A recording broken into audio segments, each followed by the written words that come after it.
If you love great stories, you've come to the right place. Subscribe to my channel to make sure you don't miss any new videos. Like and share this video with your friends if you enjoyed it, and let me know your thoughts in the comments below.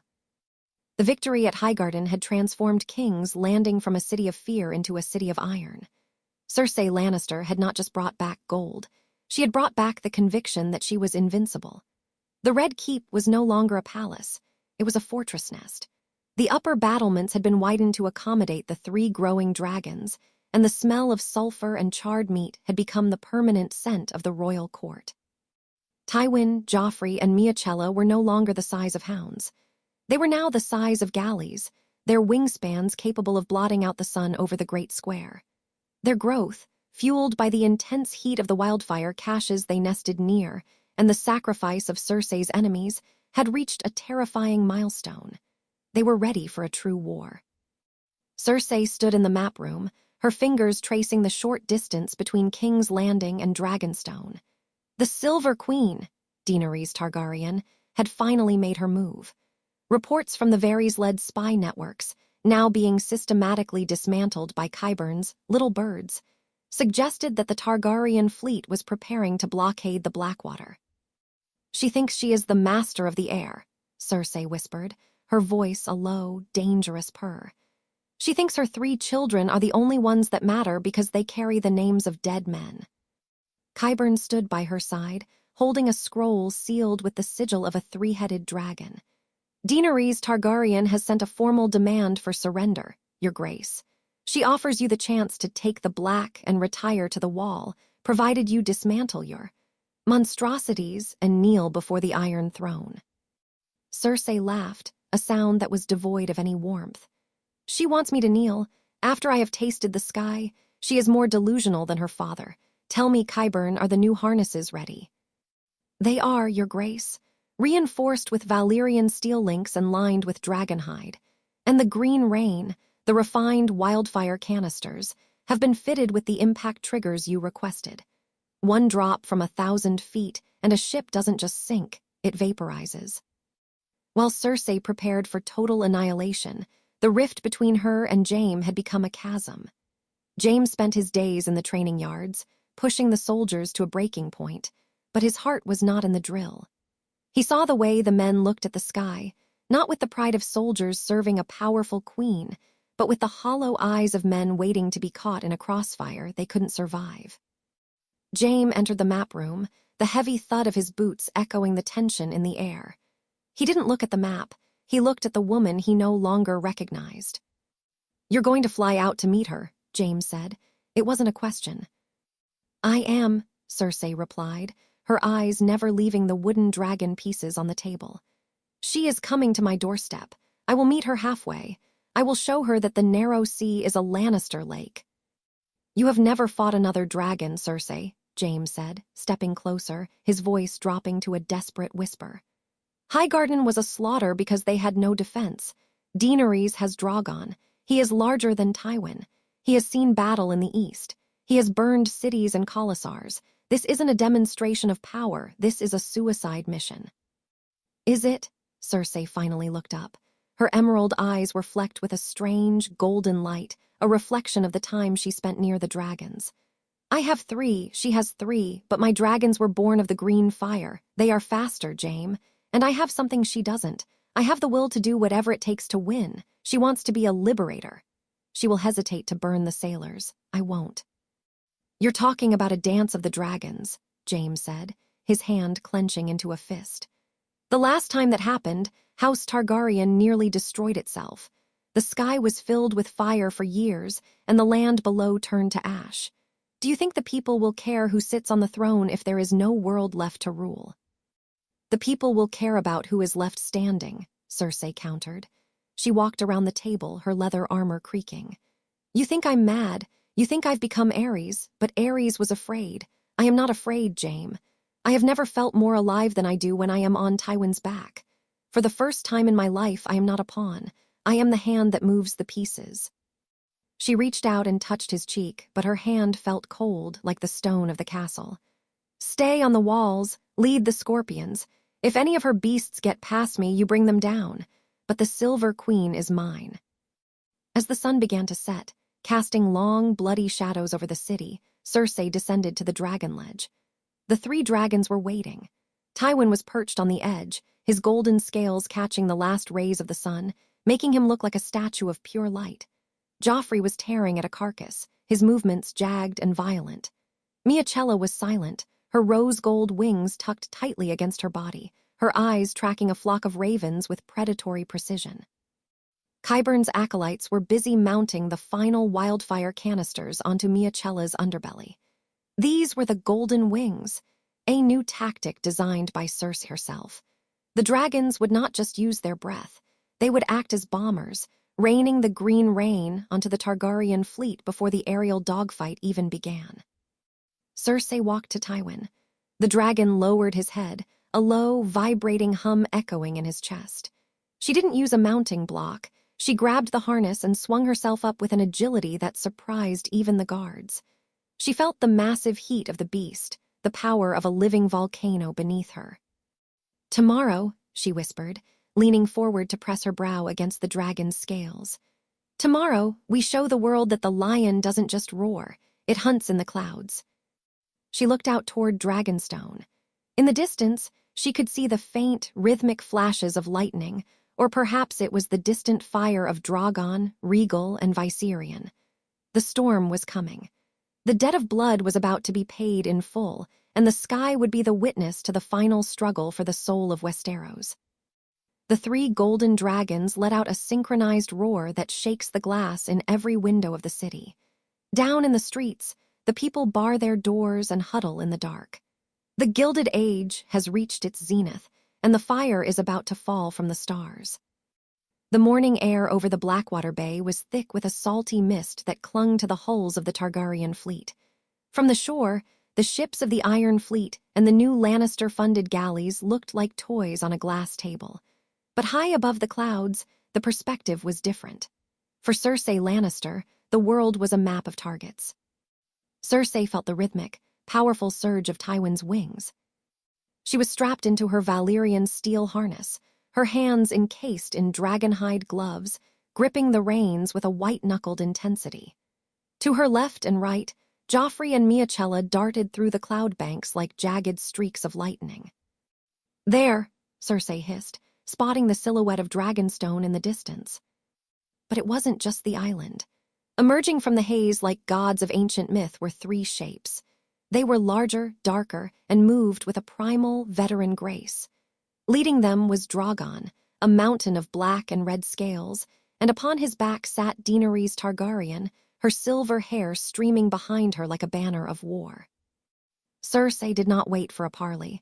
She did not wait for the Silver Queen to speak of destiny or chains. She raised her hand, signaling Miachella. The rose-gold dragon dove. She didn't aim for the Targaryen dragons, she aimed for the fleet below. As Miachella swept over the lead Targaryen ships, the mechanical release on her underbelly clicked. Hundreds of glass flasks, filled with the unstable emerald liquid of the alchemist's guild, rained down upon the wooden decks. "Now," Cersei screamed.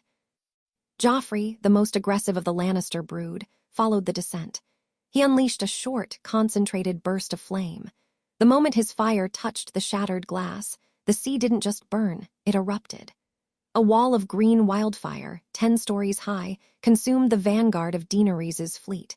The screams of the Unsullied and the Dothraki rose up, but they were quickly drowned out by the roar of the three Targaryen beasts. Daenerys did not hesitate. With a cry of "Dracarys," she sent Drogon straight for Tywin. The two largest dragons collided midair with a sound like a mountain collapsing. The sheer force of the impact nearly threw Cersei from her harness. She looked into the eye of Drogon, a massive, molten orb of orange fury, and felt a cold, sharp thrill.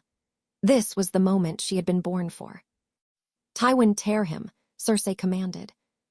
The golden dragon used his smaller, more agile frame to twist beneath Drogon's massive chest, his claws gouging deep furrows into the black scales. Blood, hot as molten lead, sprayed across Cersei's visor. Meanwhile, the dance became a chaotic web of fire and scale. Joffrey engaged Viserion, the two dragons spiraling downward in a lethal embrace. Joffrey was faster, fueled by a frantic Lannister-bred cruelty, but Viserion was stronger. They tumbled through the clouds, snapping at each other's throats, their combined fire lighting up the sky in a terrifying display of orange and gold. Miachella took on Regal. The green dragon was a veteran of the East, but Miachella had the advantage of the sun at her back. She used the glare to blind the larger beast, darting in to bite at the sensitive wing membranes before disappearing back into the light. Daenerys fought like a conqueror, with honor and directness. Cersei fought like a Lannister. She noticed that Daenerys was trying to steer the battle away from the burning ships to save her men. Cersei exploited this immediately. She commanded Tywin to dive back toward the Targaryen fleet, forcing Drogon to follow. As they neared the water, Cersei signaled the hidden Lannister scorpions on the shores of the Blackwater. A volley of massive iron bolts hissed into the air. They weren't aimed at the dragons. They were aimed at the space between them, creating a cage of iron that restricted Daenerys' movement. "You think you're the mother of dragons," Cersei shouted into the wind, though Daenerys could never hear her. "I am the queen of the fire." In a daring maneuver, Cersei unlatched a secondary canister from her own saddle. As Drogon closed in for a bite, Cersei dropped the wildfire flask directly into the black dragon's path. Drogon, thinking it was a weapon to be incinerated, breathed fire. The explosion occurred inches from Drogon's face. The green fire didn't kill the dragon, but it blinded him. The beast let out a shriek of pure agony, veering wildly to the side. Daenerys struggled to keep her seat, her silver hair singed by the emerald blast. The battle turned into a stalemate of blood and soot. Viserion had managed to tear a hole in Joffrey's left wing, forcing the Crimson Dragon to limp back toward the Red Keep. Miachella had been grazed by Regal's tail, her rose-gold scales missing in patches. But the damage to the Targaryen fleet was absolute. The narrow sea was a graveyard of green flame and charred timber. Daenerys, seeing her army being decimated and her dragons wounded, signaled a retreat back to Dragonstone. Cersei pulled Tywin up, his breath coming in heavy, smoky gasps. Her armor was covered in ash, and her face was stained with the blood of her enemies' children. She watched as the 3 Targaryen dragons retreated into the mist, their silhouettes diminished and battered. She had held the Blackwater. She had struck the first blow against the invincible Targaryen line. As the sun began to set, Cersei landed Tywin on the dragon ledge of the Red Keep. The dragon was exhausted, his golden scales dull and covered in soot. Joffrey and Miachella followed, landing with heavy, ungraceful thuds. Jaime was there, waiting. He looked at the smoking sea, then at his sister. He didn't see a victor. He saw a woman who had just turned the sky into a slaughterhouse. "You wounded them," Jaime said, his voice flat. "I broke them," Cersei corrected, unbuckling her harness with trembling hands. The adrenaline was leaving her, replaced by a cold, sharp hunger for more. "She will think twice before she brings her children to my city again." "And the cost," Jaime gestured to the city below, where the people were weeping at the sight of the green sea and the charred bodies washing up on the shore. "The Blackwater is dead, Cersei. The fish, the ships, the men. It's all gone." "Then we will build a new sea," Cersei said, walking past him. She stopped for a moment, looking at Joffrey's torn wing. "Qyburn, stitch the wing, use the wildfire ointment. I want them ready by dawn." She looked at Jaime, her eyes like emerald glass. "This wasn't the end, Jaime. This was the first lesson. The Silver Queen knows now that the lion has wings, and the next time we meet, I won't just blind her dragon, I will wear its skin." Cersei walking toward the Iron Throne, the sound of her heavy leather boots echoing through the silent halls. Behind her, the 3 wounded, panting dragons look out over the burning bay, their shadows stretching long and monstrous across the city of King's Landing.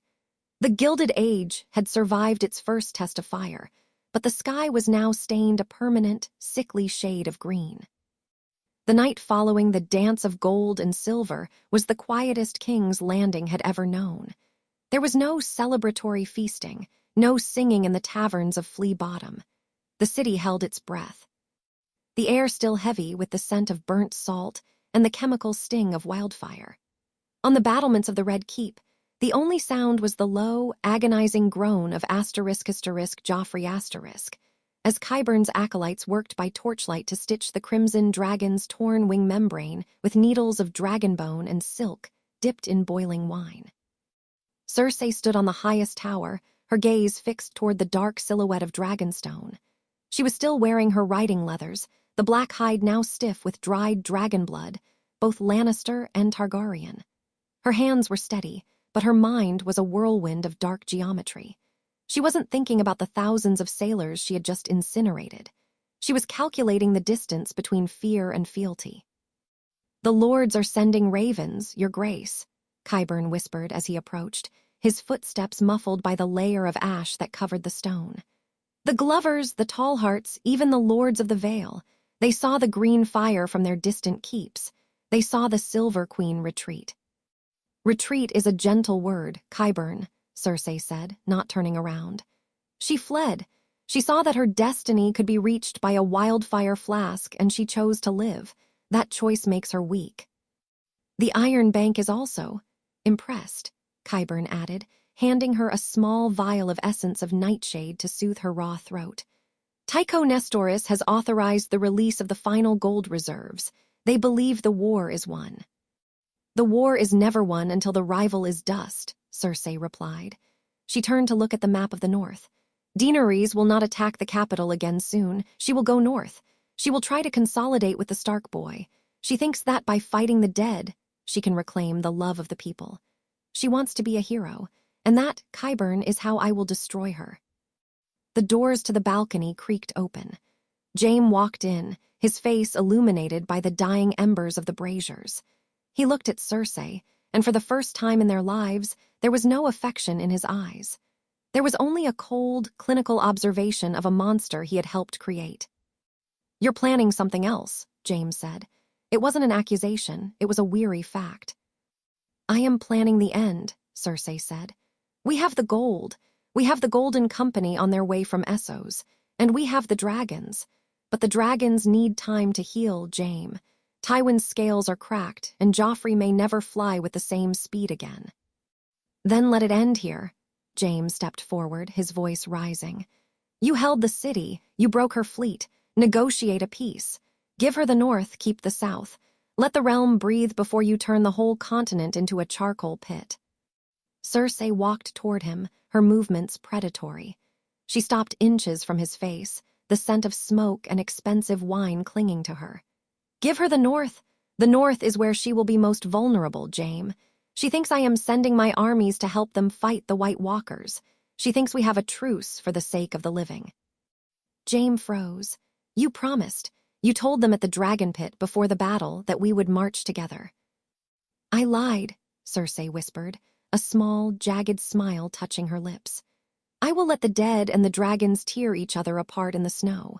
While they waste their fire on ice, I will be building a wall of iron around the south. And when the survivor emerges, weakened, bloodied, and exhausted, Tywin will be waiting to finish them." Jaime recoiled as if she had struck him. "You're going to let the world die on the chance that you can rule the ruins. If the dead win, there is no south, Cersei. There is no throne." "The dead have no wings, Jaime, and I have 3. I will sit on the highest peak of the rock and watch the world turn white, and when the spring comes, it will be my world." Jaime looked at her, and the last tether of his soul snapped. He realized that the woman he loved had died in the green fire of the Sept, and this creature, this mother of monsters, was something entirely different. "I'm going north," Jaime said, his voice flat and hollow. Cersei didn't flinch. "If you leave, you are a traitor. I will have Joffrey find you in the snow and melt the armor to your skin." "Then do it," Jaime said, turning his back on her. "I'd rather be a burnt traitor than the man who stood by and watched the world end because his sister wanted to play God." He walked out of the room, and for the first time, Cersei did not call him back. She stood in the silence, her heart as cold as the Valyrian steel of her harness. She didn't need a brother. She didn't need a lover. She had the sky. As the first light of dawn began to touch the horizon, Cersei walked down to the dragon ledge. Tywin * was awake, his golden eyes glowing in the twilight. He looked at her, a low, vibrating rumble echoing in his chest, a sound of shared malice. Cersei reached out and touched the dragon's snout. "He's gone, Tywin. They're all gone. The children, the father, the brother. It's just us now." She looked out over the city. The people were starting to emerge from their homes, clearing the ash from their doorsteps. They looked up at the Red Keep with a terror that had become part of their daily lives. "Qyburn," Cersei called out. The Maester appeared at her side. "Yes, Your Grace." "Double the production of the wildfire canisters. I want the green rain ready for the journey north, and send word to the Golden Company. Tell them to bypass the capital and head straight for the Neck. We aren't going to fight the dead. We're going to hunt a dragon." She looked at the golden dragon figurine on the map in her mind. She saw the Silver Queen falling from the sky, her silver hair turned to ash. She saw the Stark boy's head on a spike in the snow. A massive, wide shot of the 3 Lannister dragons. Tywin lets out a roar that signals the start of the final march. As the sun rises, it doesn't look golden. It looks a sickly, pale green, reflected in the emerald eyes of the queen who had traded her humanity for a pair of gilded wings. The music swells, not the heroic Lannister theme, but a haunting, discordant version of the Rains of Castamere, played on a solo, weeping violin, punctuated by the rhythmic, heavy thud of dragon wings. Thanks for watching this episode. Like, share, and follow for more interesting stories and narrations. Thanks a lot.